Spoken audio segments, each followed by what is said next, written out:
dan seluruh komponen masyarakat di Provinsi Papua Tengah atas terbitnya Undang-Undang Nomor 15 Tahun 2022 tentang Provinsi Papua Tengah yang mencakup 8 kabupaten dengan ibu kota Tinabire pada tanggal 30 Juni tahun 2022 oleh DPR RI, yang kemudian dilanjutkan dengan peresmian dan pelantikan penjabat Gubernur Provinsi Papua Tengah, Ibu Dr. Rifka Haluk, MSc MM, pada tanggal 11 November tahun 2022 di Jakarta oleh Menteri Dalam Negeri atas nama Presiden Republik Indonesia, serta pelantikan penjabat Sekretaris Daerah Provinsi Papua Tengah, Bapak Valentinus Sudarjanto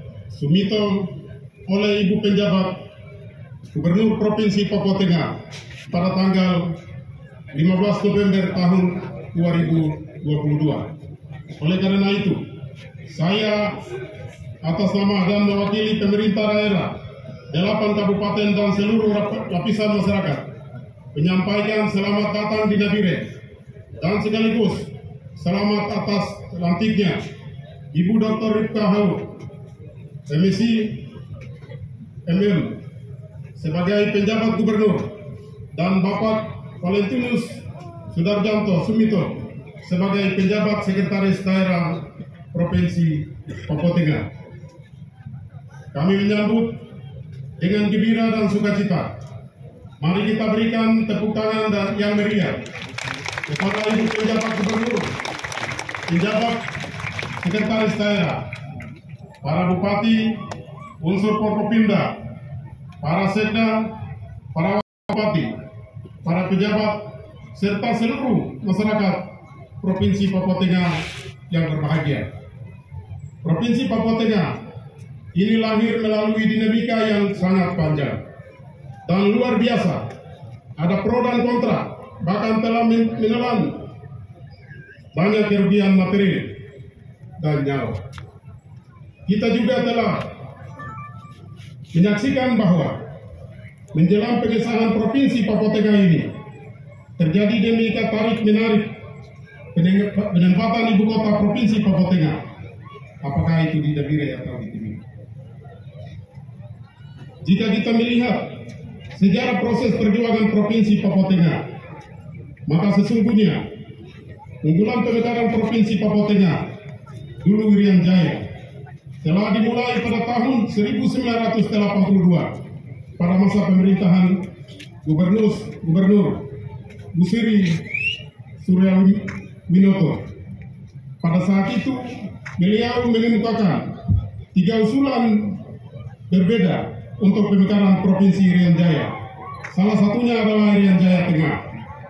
Kemudian pada tahun 1984 Gubernur Ishak Indo juga pernah mengusulkan agar dibuat wilayah pembantu di Irian Jaya sebagian tengah.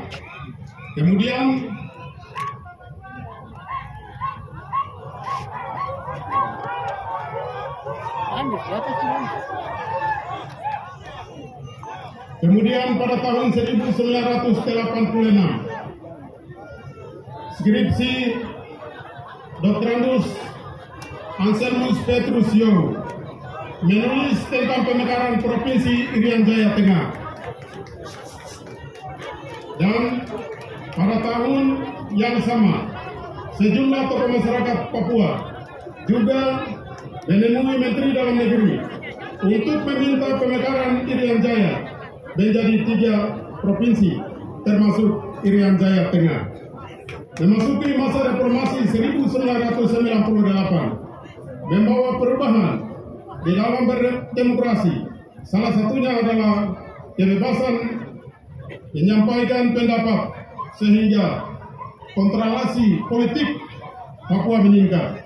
Sebagai tanggapan atas kondisi ini, pada 4 Oktober 1999, Presiden B.J. Habibie mengeluarkan Undang-Undang Nomor 45 Tahun 1999 tentang pembentukan Provinsi Irian Jaya Tengah Provinsi Irian Jaya Barat, Kabupaten Paniai, Kabupaten Mimika, Kabupaten Puncak Jaya, dan Kota Sorong.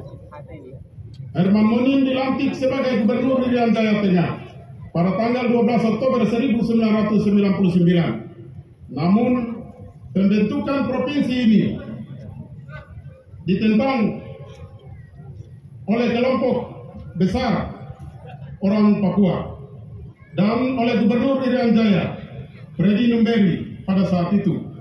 Kerusuhan meningkat menjadi perang saudara 5 hari antara pendukung dan penentang provinsi, menyebabkan 6 orang tewas. Akhirnya provinsi Irian Jaya Tengah dipending.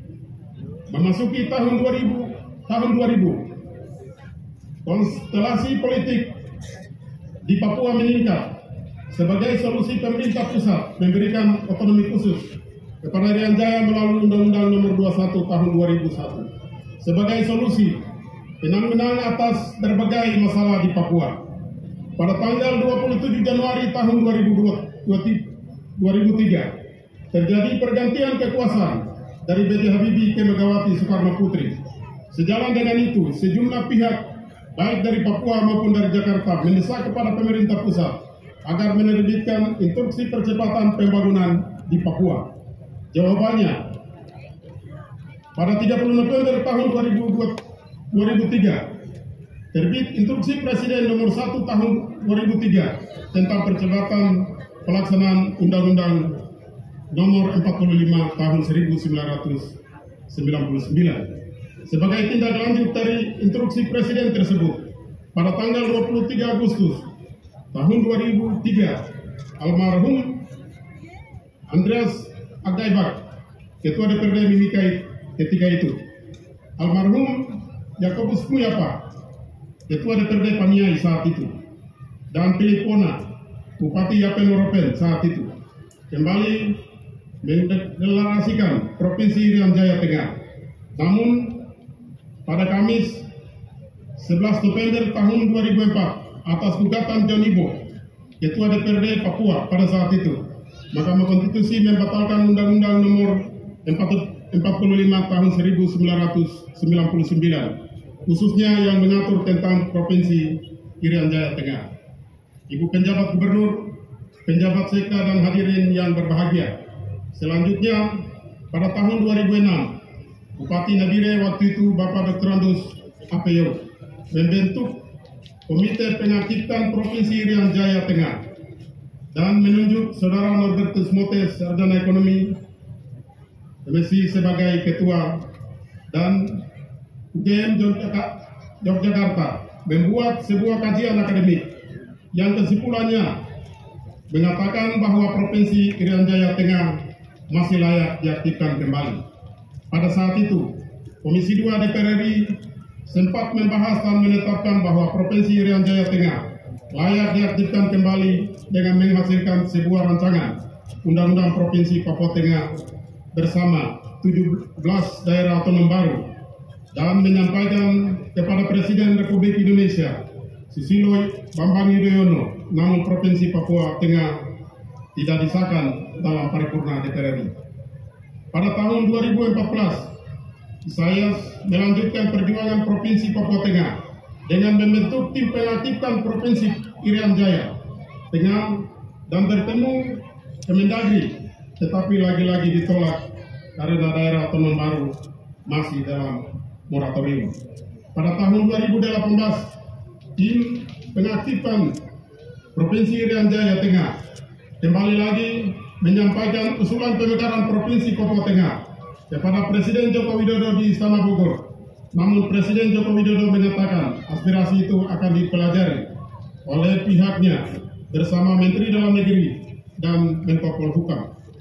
Pada tahun 2019, Asosiasi Bupati Papua Tengah, 5 Bupati Bepago, melakukan pertemuan di Nabire, dan salah satu keputusannya adalah memperjuangkan aktifkan kembali Provinsi Papua Tengah.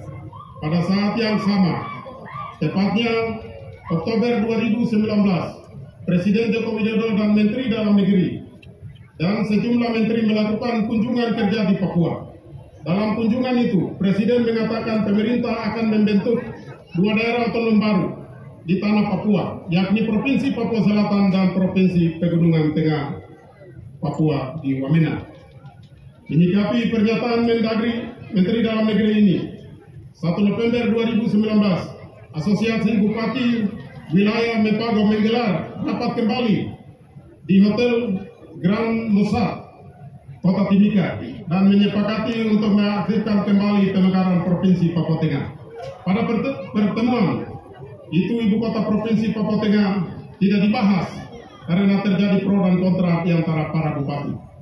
Selanjutnya, 7 Bupati Mepago bertemu Gubernur Provinsi Papua, Bapak Lukas Nmb di Jakarta, untuk meminta persetujuan, namun ditolak dengan alasan kurangnya sumber daya manusia dan masih adanya moratorium, serta masih terjadinya pro dan kontra di antara masyarakat. Kemudian dalam revisi Undang-Undang Otonomi Khusus, kewenangan pembentukan daerah otonom baru di Papua kembali diambil alih oleh pemerintah pusat dengan kajian intelijen negara terkait dengan stabilitas politik di tanah Papua dalam rangka meningkatkan kesejahteraan bagi masyarakat Papua. Maka Departemen Dalam Negeri menyikapi draft rancangan undang-undang Papua Tengah dan diserahkan kepada DPR RI. Ibu penjabat gubernur, hadirin sekalian yang saya hormati, pada tahapan ini saya terpilih menjadi Bupati Kabupaten Nabire. Berdasarkan proses sejarah ini, saya memahami bahwa kehadiran Provinsi Papua Tengah adalah kebijakan politik pemerintah pusat, sehingga saya berkonsentrasi untuk memastikan bahwa Nabire harus menjadi Provinsi Papua Tengah. Saya bersama sejumlah bupati sewilayah Mepago dalam konferensi pers di Jayapura menegaskan bahwa Nabire sebagai ibu kota Provinsi Papua Tengah no kompromi. Telah kita ketahui bersama di media massa bahwa saya dan Bupati Mimika masing-masing mempertahankan pendapat. Saya berjuang untuk Nabire harus ibu kota Provinsi Papua Tengah, dan Bupati Mimika berjuang untuk Mimika jadi ibu kota Provinsi Papua Tengah. Selama proses pembahasan rancangan undang-undang Provinsi Papua Tengah, kami melakukan komunikasi politik melalui sejumlah jalur, baik melalui Departemen Dalam Negeri dan DPR RI maupun melalui jalur-jalur politik lainnya menjadi ibu kota Provinsi Papua Tengah. Selanjutnya pada 24 sampai 26 Juni tahun 2022, pimpinan Komisi 2 DPR RI dan anggota Komisi 2 DPR RI bersama pemerintah melaksanakan kunjungan kerja ke Provinsi Papua Tengah untuk menyerap aspirasi dan masukan terkait pembahasan rancangan undang-undang tersebut di Hotel Horizon Kota Raja Jayapura.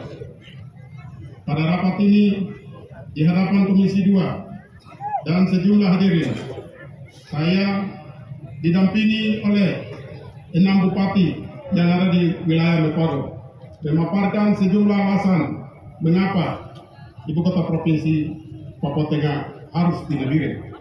Saya menyampaikan bahwa kami di Papua Tengah adalah kota sentral yang ada di Nabire, karena Kabupaten Nabire merupakan kabupaten tertua sejak Provinsi Irian Jaya terbentuk. Bahkan Kabupaten Nabire telah beranak cucu menjadi 7 kabupaten dan menjadi pusat pendidikan, kesehatan, ekonomi, dan pintu terbang arus barang dan manusia ke 7 kabupaten tersebut itu. Pada saat ini, saya juga menyerahkan dokumen pernyataan untuk kesiapan kantor gubernur, kesiapan pembebasan lahan dari Dewan Adat dan Kepala Suku Wate, dokumen penyerahan aset dan kajian akademik dari Uncel untuk Kabupaten Nabire layak menjadi ibu kota Provinsi Papua Tengah. 2 hari berikutnya, 26 dan 27 Juni tahun 2022, saya bersama para bupati sewilayah Mepago melakukan lobby insentif kepada sejumlah pihak di Jakarta, baik di DPR RI, baik Departemen Dalam Negeri maupun kepada pihak pemerintah provinsi dan lainnya untuk Kabupaten Nabire menjadi ibu kota provinsi Papua Tengah.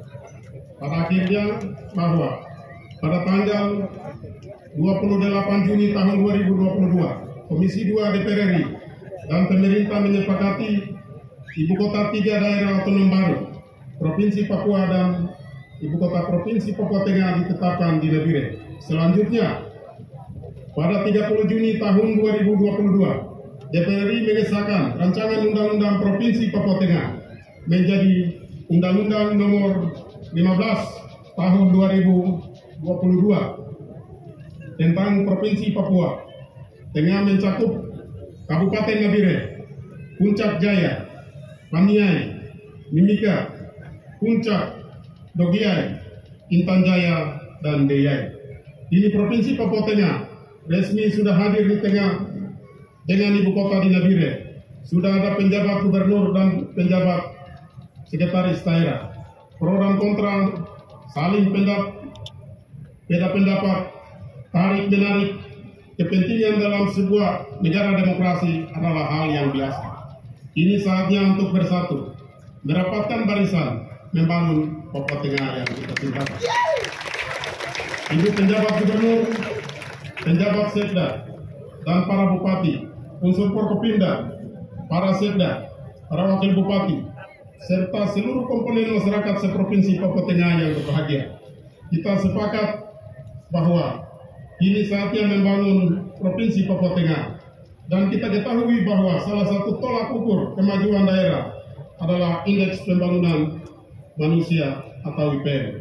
IPM dibangun melalui pendekatan 3 dimensi dasar, yaitu 1. Umur panjang dan sehat, angka harapan hidup, indeks kesehatan. 2.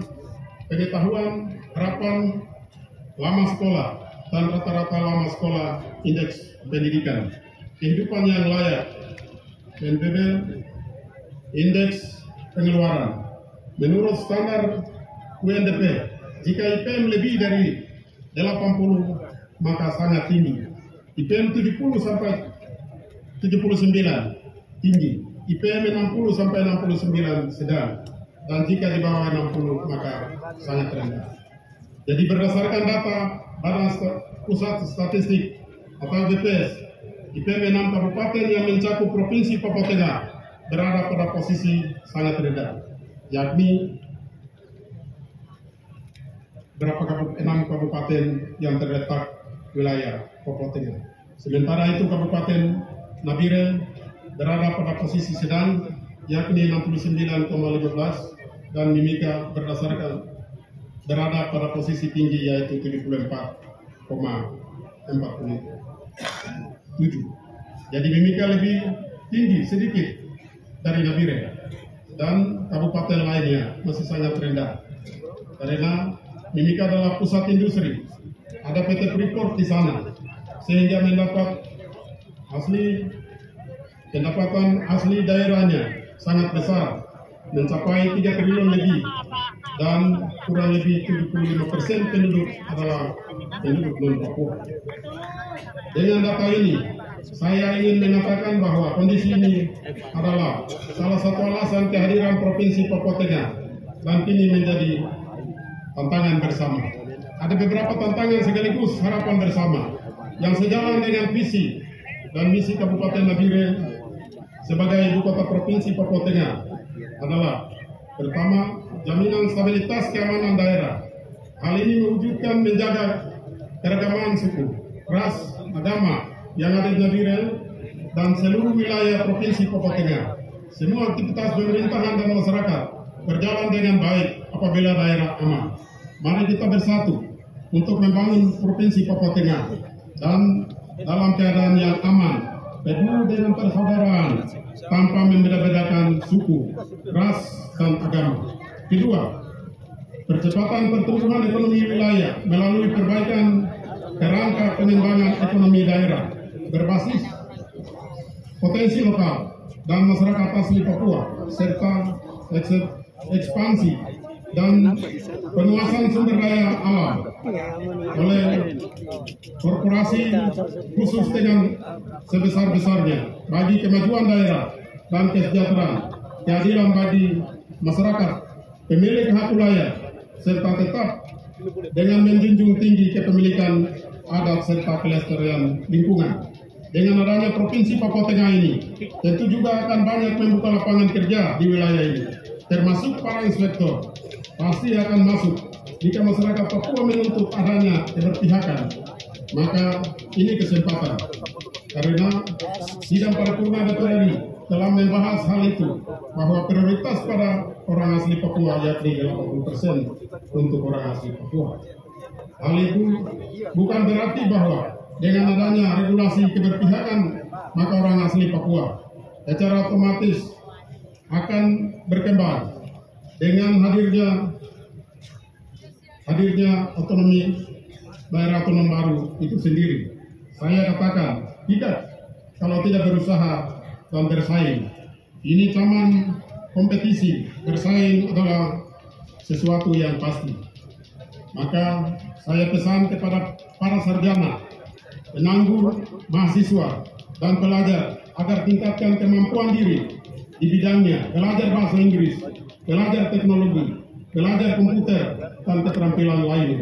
Saya juga pesan bagi yang memiliki lokasi tanah, mulai berkebun, mulai beternak, buka bengkel, jual es atau bensin, atau buat pencucian motor, jangan menjadi penonton. Jangan habiskan waktu untuk duduk dan cerita.